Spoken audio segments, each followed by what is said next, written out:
Hey everybody, welcome back. Ryan Nichols here. What we're going to do is we're going to go over the Amazon account setup. So you can, when you get logged into your Amazon Seller Central back office, go with me to the top right-hand corner to where it says Settings. Click on Settings. We're going to go over all of this information. First, click on Account Info. And once you go to Account Info, first thing I want you to go to is your seller profile. Click there.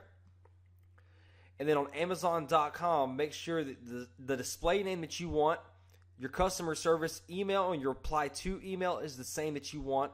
And then make sure that you have your storefront link. And I'll show you why we need your storefront link on a later video. You can go ahead and change it now. All you have to do is go to Edit. And once you click on Edit, you can change your display name, your email addresses, your to and from email address, and then also your display name storefront link. Okay, and the storefront link is what takes all of your customers or your potential customers directly to the storefront where they can see all of your products. So you'll want that. So go ahead and create a custom storefront link, and then follow me again. We're going to go back to account info once you're done with that. If you decide that you want to go on vacation, all you have to do is click here on going on vacation and make sure you list your products as inactive. Once you get back off of vacation, list them as active again and you'll be good to go. All right, your services right here, if you click on manage, really all you need to worry about is that you are a professional seller. If you ever become Fulfillment by Amazon, on here, make sure that you are not a basic account, that you are a professional seller's account. If at any time you want to downgrade to a regular registered Amazon account, just click on downgrade and it will do that. You won't be charged the $39.99 anymore. However, you also won't be able to sell on Amazon FBA and will have to return all your products to you because Amazon will not sell unless you are a professional seller. So make sure you have that at all times. Next things, make sure that you have your deposit methods. You'll want to click on that. And your charge methods, make sure you have both of these set up correctly with the correct cards. Okay, whatever you want your money deposited out into, make sure you have that deposit information right here. And then whatever method you don't mind Amazon taking that first payment and possibly a second payment from, put that right here. Make sure that is complete or your account will not be available for selling. All right, same thing on business address, your legal entity. Once you get all this information registered, leave it alone. Do not touch it. If you need to touch it in any way, you need to reach out to whoever's managing your account and let them know. That way you know that something's going on inside of your account and we don't mess up and try to figure out, what's going on with such and such's account. Do we not see it anymore? Is it lost in the mix? It helps keep everybody together and everything in line. So if you decide to change something with your business information, please reach out and let us know. Okay, shipping and returns information, make sure that return address is addressed to your home address. All right, don't send it back to our warehouse. You may get some returns. Okay, after a while, you probably will get a few returns that come in as unfulfillable. We'll talk about that on later videos. It won't be many returns that you get. However, some products will come back in unfulfillable, and that will be upon you to learn how to liquidate these products, sell them on other platforms, or give them away and donate them. All right. Eventually, Wholesale Universe will come out with a program as well that will help you liquidate this inventory that comes back as unfulfillable, which is not much. It's not very much inventory at all. Okay. You're going to see that as you start selling. However, it does happen as people do send products back unfulfillable. I'm going to show you how to get your money back from that, and also how to make sure to get rid of that item either by making profit or getting a write-off as well. So shipping settings and international returns providers, really you don't need to worry about those. You can look into them if you want to on shipping settings right here. It's just different templates. If you were doing seller fulfilled, you don't need that at all. So let's go back where we were for shipping and returns, and then tax information. Just make sure your tax information is complete on here, and as long as you've got your tax information complete and all this other information complete, that's good for setting up your Amazon account. That's exactly what we needed in here for account info. All right, for notification preferences, many of you will start seeing that you get a lot of emails, and this is why, because you have everything checked inside of here for an email. All right, so choose which notifications to receive via email.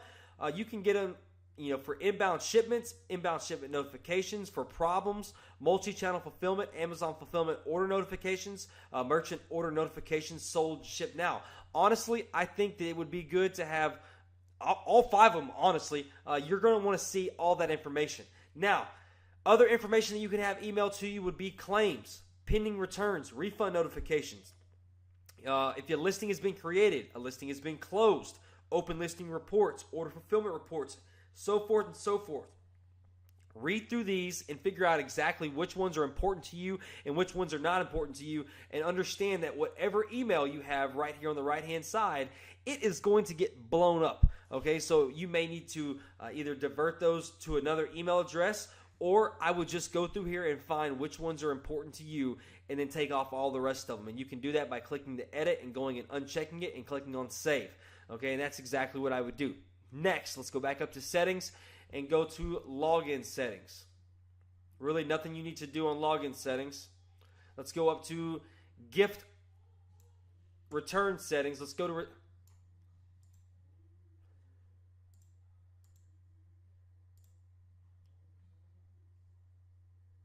So what we're going to do is we're going to go up here now and go back to settings, and let's go down to return settings. On return settings, you want default. I want Amazon to automatically authorize all requests that meet Amazon policy. Amazon is going to take care of everything in this return request, all right? Return window, give people 14 days, all right? You can give them as low as 1 day, but I would give them 10 to 14 days, 7 days minimum. I think this is from the time that they receive the item, 14 days from the order date to automatically authorize returns. Give them the 14 days, okay? There are sellers out there that are doing 30 and 60, all right? So at least meet people and give them 14 days to cancel an item. Amazon's going to get this product to them in 2, possibly 4 days, and so they're still going to have 8 days a week to decide if they want to cancel it. Give it to them, let them do that. It will make people happy. Okay, make sure that you return mailing label. I would like Amazon to provide an unpaid mailing label. And then return merchandise authorization, the RMA number. You want Amazon to generate this. You really want Amazon to do all this for you, and that's exactly how to do it. All right, once you have that clicked, go down to Save Settings, and then go back up here to Settings, and we're going to go to Gift Options. All right, on Gift Options, I would just disable this service, and then the gift wrap, I would disable that as well. You can do it upward towards Christmas, but I wouldn't do it right now. All right, Shipping Settings. You really don't have to worry about this. Like I said, this is if you're doing something that's merchant fulfilled. If you want to do merchant fulfilled, that will be on a later video. We'll talk about that at a different time. Okay, tax settings. All right, if you have tax settings on there, if you want to do some tax calculations, you can go through here and calculate your tax codes and about how much taxes you're going to be paying. I don't do this. What I do is I take my statements, and we'll talk about the statements on a later video, and I send those to a different place. I send those to my CPA or my accountant, and I let my accountant do all that, and it shows directly on your statements later on in these videos. So after your tax settings, go down here to user permissions.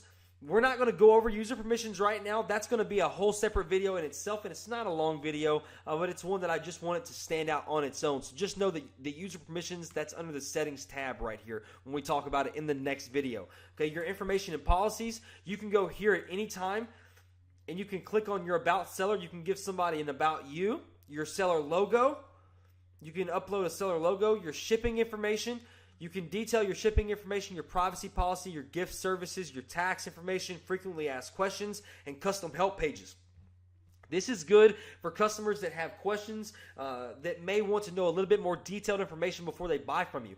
It's not going to slow down sales, but it could greatly help increase sales if you fill this information out. All right? So after that, last thing, go down to Fulfillment by Amazon. And once you get here to Fulfillment by Amazon, this MWS label service, it needs to be enabled. Make sure it's enabled. All your settings need to look like this right here. The web services default labeling preference, it should be FBA should label my items. However, I will label items as necessary. So make sure that Amazon will label your items. Who preps? It's going to be merchant. That will be us prepping your products. Who labels? Amazon's going to label your items. What you want is you want Amazon giving you non-commingled labels so nobody else can get in there and get the item that we send in for you. It will be your item only, and Amazon will label that. It will cost you 20 cents per item. Okay, and some people I used to have complain, 20 cents per item, oh my gosh, those fees add up. Yeah, they really do add up, especially if somebody else's product that they sent in that's a really terrible product gets to your customer and it gets you shut down. You potentially lost out on hundreds, thousands, tens of thousands, hundreds of thousands millions of dollars even because of 20 cents per item. Okay, don't let the small things stress you. Pay the 20 cents per item. All right, so you want your label services to look like this. Your inbound settings, distributed inventory placement, leave it as the default setting. Okay, show restricted items warning enabled. Show listings approved. Leave all this the same way that it is. Repackaging settings, you need to make sure this is disabled. You do not want Amazon repackaging unsellable customer returns. That is a big no-no. All right, automated unfulfillable removal settings, you want Amazon to enable your automated unfulfillable removals. You want them to return them, not dispose them, once a month. You can click once a month or twice a month. I would just click on once a month to make sure you give them your email address, your full name, and the address that they're sending those items to. Okay. Also, down below, you want to make sure that it is your FBA product barcode label is manufacturer barcode. All right. So make sure that it's manufacturer barcode down below. All right. And then everything else, it's set up and good to go the same way this is. And you want your fulfillment by Amazon settings looking just like this. As long as you have your account looking just the way I told you to set it up, you are going to be golden. Your settings are good to go. And we're going to get right into the next video of user permissions, and we'll talk about that now. See you on the next video.